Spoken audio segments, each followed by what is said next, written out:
Let's take a look at the options we have for viewing and navigating images on screen inside Photoshop.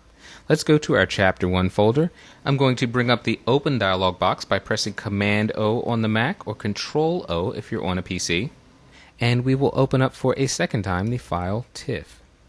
Now it opens up on screen in a 25% view. That's plenty for us to see the entire image. But what if we want to view this at 100%? Well, we can go up to the View menu and select Actual Pixels. This gives us our 100% view. We can see this image in all its glory.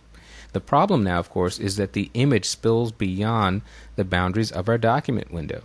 To deal with that, we can use the Hand tool. Its icon is located here at the bottom of the Tools panel. It is shaped like a hand, and if you simply click and drag on the image area, you can move the image around in any direction that you want to. Pretty easy to do there. What happens if you'd like to scale back down to a smaller view? Well, the Zoom tool is located right next to the Hand tool in the Tools panel.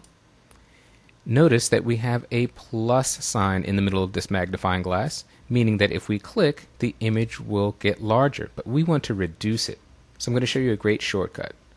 On the keyboard, hold down the Option key on a Mac, Alt key if you're on a PC, and you will see that plus turn into a minus sign. Now if we click, we simply go to lower and lower magnifications of the image. There's an option here in the options bar for the Zoom tool that I want to show you. We have a Resize Windows to Fit box. I'm going to turn it off so you can see how this works. If I zoom in with the image, you can see that the image gets larger, but the document window has stayed the same size. Now I'll turn this back on, and we're going to hold down the Option key on the Mac, Alt key on the PC to zoom out of the image, and now the document window changes along with the magnification of the image. So that's your Resize Windows to Fit. I should point out that in an earlier lesson we turned on the application frame on the Mac. If you still have it on, I want you to go up to the Window menu and deselect the application frame option in order to see this Resize Window effect. There's another tool up here that I'd like to show you, the Scrubby Zoom option. Now if this is grayed out on your computer or missing altogether, it may be that your video card does not support this feature. If that's the case, just sit back and watch me. I'm going to turn on Scrubby Zoom. And now if we want to zoom in, we can simply click and drag to the right. Our image enlarges. If we want to zoom out, we simply drag to the left. So we can zoom in and out to our heart's content. That's the Scrubby Zoom tool. Let's turn this off for now. Want to direct your attention to the Navigator panel at the far right of the screen. Note below the image preview we have a slider, and this will change your magnification. See that red box that's on our image thumbnail? This is great when you're zoomed in at a high magnification, because if you need to navigate around the image, you simply click inside this red box and drag it around wherever you want to go. Now the super cool thing about this feature is that since you can see the entire image with this thumbnail, you can simply click to an area of the image and Photoshop will take you there right away. A very fast way to get around an image when you're in a 100% view.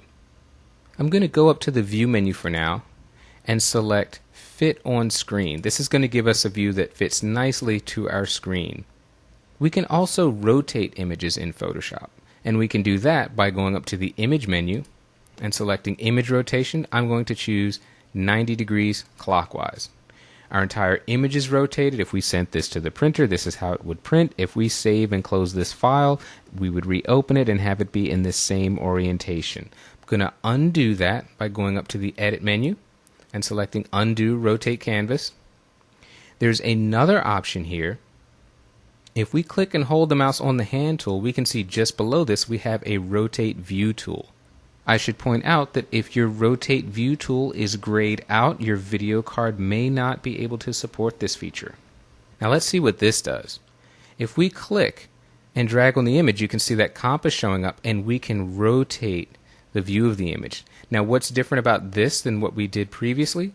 When you go up to the Image menu, you're rotating the canvas. That is a permanent change to your image.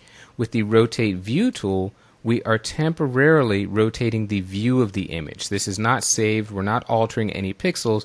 This is just for on-screen purposes only. So if you save the file right now and open it back up, it will show up in its original orientation. The rotate view tool can be useful if you're doing some retouching, particularly if you're using a tablet. You can get a more comfortable drawing angle. In the options bar, we have a reset view button. So once we're done playing with the rotate view tool, we can simply hit reset. Photoshop offers 3 screen modes that I want to take you through, and before I show you these, I need to give you the shortcut.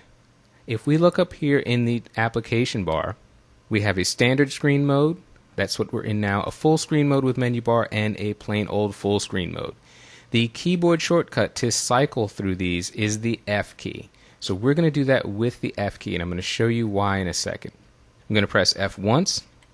We're now in full screen mode with menu bar. We still have our menu bar, but here's the beauty of this mode.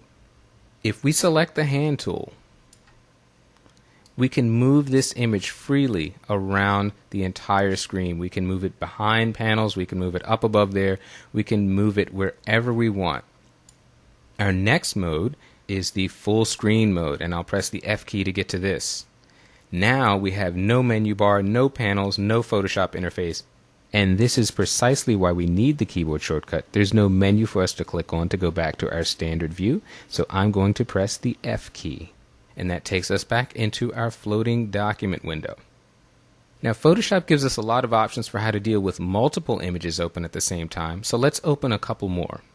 We'll go back to our Chapter 1 folder. We're going to select 2 files this time, so I want you to select the 16-bit file, and then just below it, I want you to hold down the Shift key on the keyboard and select Fuji High-Res. Both of these files will be selected. They will both be opened. Notice what's happened. We still have a single document window, but it contains 3 tabs, one for each image. And we can move among the images simply by clicking on each tab. Now, if you don't like this tabbed interface, you can simply drag an image into a floating document window. Click on the tab, drag it out until you see that outline, and you have it in a floating document window. You could also accomplish that by going up in the application bar and selecting Float All in Windows. This gives us now free floating documents for each image. I'm going to close these for now, and I want to go back to TIFF to show you one last thing. Photoshop gives us some very good visual information without having to go and open up any menus. The first place I want you to look is in the title bar right at the very top of the document window. We have a file name, we have the view percentage, we have RGB, which tells us the color mode that the image is in, and we have an 8, which tells us that this is an 8-bit image. There's a copyright symbol here to the very left that indicates that copyright information has been embedded into this file. I'm going to widen this image window by dragging down at the bottom, and down here we have pixel dimensions for the image. If I click on this triangle, we can see various elements that we can show in that window. We can see the document size, we can see the profile, what color space is attached to that image, and there are all of these choices down here: measurement scale, scratch sizes. I think you're going to find most helpful document sizes, profile, and dimensions. So you can set it to any one of those 3 and know that you can always quickly access the additional information. So we can see that Photoshop gives us a lot of ways to manage our images on screen.